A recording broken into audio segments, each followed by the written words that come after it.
Here's a video for you.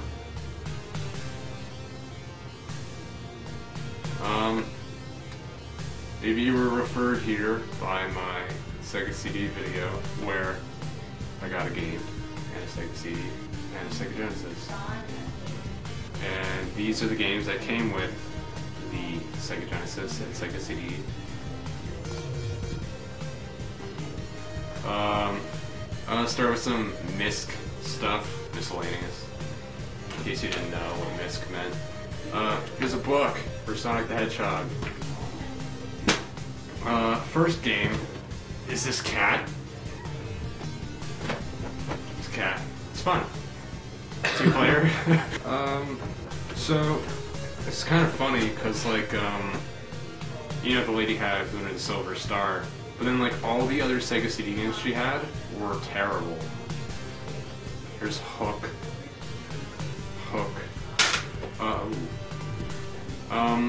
These are, like, really weird cases I've never seen before, so I'm kind of assuming they came with the console, or, like, Sean said that.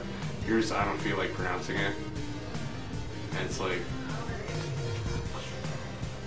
And here's, like, the dumbest part about it, is that, like, the manual that comes with it doesn't even fit inside the case. And, here's the manual for Sega Classics Collection. It's like, you know, whatever. And Sherlock Holmes. And then here's Sherlock Holmes with Sega Classics Collection.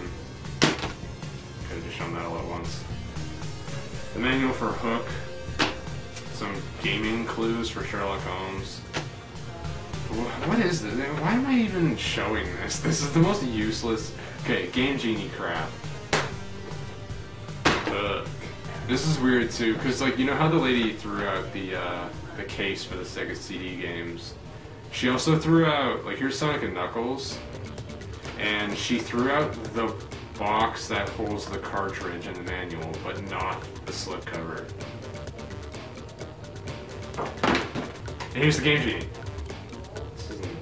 I'm not feeling this. I'm gonna start with the crappiest game here, which is Mortal Kombat. Fucking hate Mortal Kombat. Everybody's gonna hate me for that. Maybe I shouldn't have said that. Here's Sonic the Hedgehog. This is like the worst condition one. I was joking. I don't know if that came across. I know it's a hedgehog. There's an interesting fact about Sonic. I'm ready. The creator of Sonic the Hedgehog made Sonic unable to swim because he falsely believed that hedgehogs can't swim. But they can't? Yeah.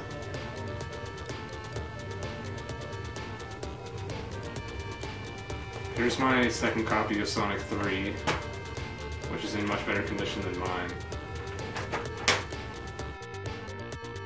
Sonic Spinball, which might be... Oh, you have that now? Yeah. That's like one of the only Sonic games I don't have. Here's another unpopular opinion. I'm full of them today. This might be my least favorite pinball game of all time. I hate this game. I don't like pinball games in general.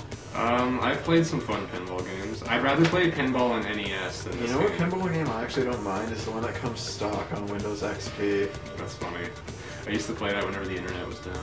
This is, like, probably the most perfect condition game I own in the world forever. Here's another game that I assume sucks. Krusty Super Fun House, because I'm pretty sure this is just like... No, this is a platformer. I thought this was like a bunch of really crappy mini games. Here's a game I almost bought a while ago, Cyborg Justice. And it's funny because it has the exact same logo as Streets of Rage, which you can clearly see right here. Here's Cyborg Justice, and then here's Streets of Rage. It's like the exact same thing. So I'm assuming it's gotta by the same people. It's like the Blind Guardian and BG's logos. Here's Tasmania. What do you want me to say? Here's the undisputed best game of all time, Bubsy. In Claws Encounters of the Third Kind. And this is in one of those, like, accolade boxes, which is like my first one. It's in good condition. Shit. Bubsy 2. Yay! You know, I actually played these games, and I actually think Bubsy is a better game than this. They're both garbage, but Most people think this one's better, and I don't. Here's like two other. You know, I never pick up things that I already have, but of course this was all in a box. So here's Eternal Champions and Echo the Dolphin, which I'm keeping these copies because they're much better than mine. So like nobody wants them, but like you can, you know, trade if you want.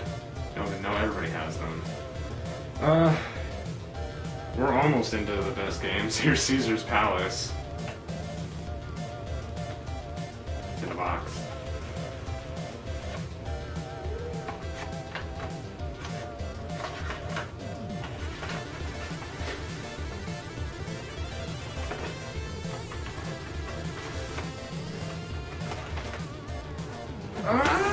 Here's some cool stuff now. These Dungeons and Dragons games are always pretty good. I played it for like 3 minutes and didn't really get into it. Whoa. See, look at all this like mint condition stuff, man. It's like this lady. Oh yeah, I didn't even really give any backstory on it. I just kind of said, is now a good time for that? That was a great time. So anyways, this lady that I bought these from, she was like middle-aged, and like it was all like her stuff, and she just like decided to get rid of it and like didn't care about how much it was worth. But I got like 3 more games. Okay, here's Toe Jam and Earl. Isn't that pretty valuable? I don't know. It's uncommon. Where? Here's a Toe Jam here saying jamming. He likes to jamming. It's one of these weird manuals that's like the size of a Garfield book. Here we have Toe Jam and Earl, Panic on Funkatron. Maybe that's the one that I think is valuable. This is like a different game from the first one. It's like a platformer as opposed to the first one, which is, I don't know what it is because I can't figure it out. And here's the last game, which is definitely my favorite. I really like this game, and I urge everyone to play it. Kid Chameleon. Wow, they made a 3rd Toe Jam and they're all on Xbox, like the original Xbox. I think I might have known about that. What was it, Rare or something? I don't know, because they made like another Conkers and like Banjo and Oddworld. Oddworld wasn't Rare. Anyways, Kid Chameleon is a really fun game, and you should get it. So I ended up paying $10 for the Genesis with the Sega CD, and then I think I walked away with this box for